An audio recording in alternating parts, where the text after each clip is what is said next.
বেলঘরিয়া পথের সাথী দুর্গোৎসবের পক্ষ থেকে এর ভাবনা, শিউলি শুভেচ্ছা এবং অভিনন্দন।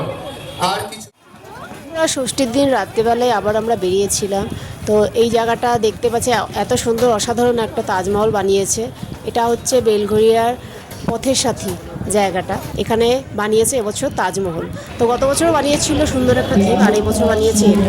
এই প্যান্ডেলটা এতটাই সুন্দর, না এসে দেখলে বুঝতে পারবেন না। যারা আপনারা এখনও আসেননি তারা এই জায়গাটা এসে অবশ্যই ঘুরে একবার দেখে যান।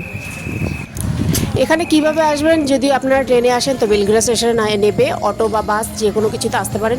আর বিটি রোডে আসলে রথতলার মোড়ে নামবেন, ওখানেও অটো টোটো পেয়ে যাবেন। জায়গাটার নাম বললেই আপনাদেরকে এই জায়গাটা নিয়ে এসে চলে আসবে।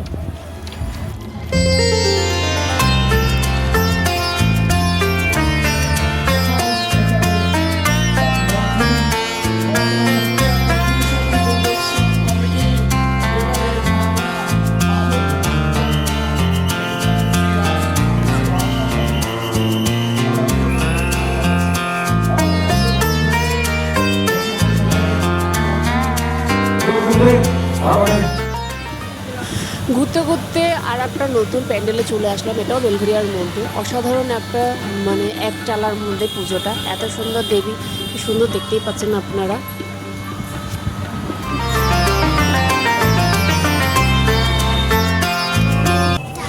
ঘুরতে ঘুরতেই চলে আসলাম আরও একটা নতুন প্যান্ডেলে। এটা হচ্ছে বেলঘরিয়ার মধ্যেই মানুষবাগ জায়গাটা, এই পুজোর জায়গাটা হচ্ছে মানুষবাগ। এখানে এসে দেখতে পাবেন এত সুন্দর প্যান্ডেলটা বানিয়েছে, সাইকেলের চাকা, রিং দিয়ে, পাখা দিয়ে, অসাধারণ একটা প্যান্ডেল।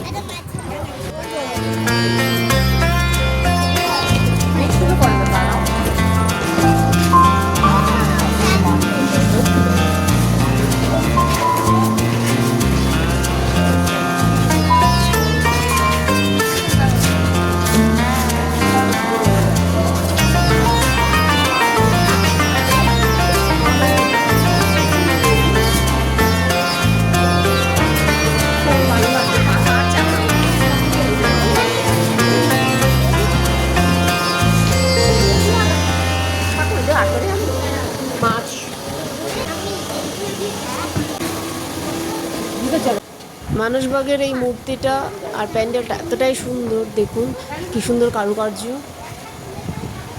চারিপাশে এত সুন্দর আলোকসজ্জা, তারপরে উপরের ছাউনি রকম। এখানটায় আমাদের মহাপুরুষদের মূর্তি বসানো আছে দুই সাইডে। বন্ধুরা, আমার এই ভিডিওগুলো তোমাদের কেমন লাগছে অবশ্যই কমেন্টে জানিও, আর প্রচুর পরিমাণে শেয়ার করে দিও, আর সঙ্গে থাকো পরের ভিডিওর জন্য।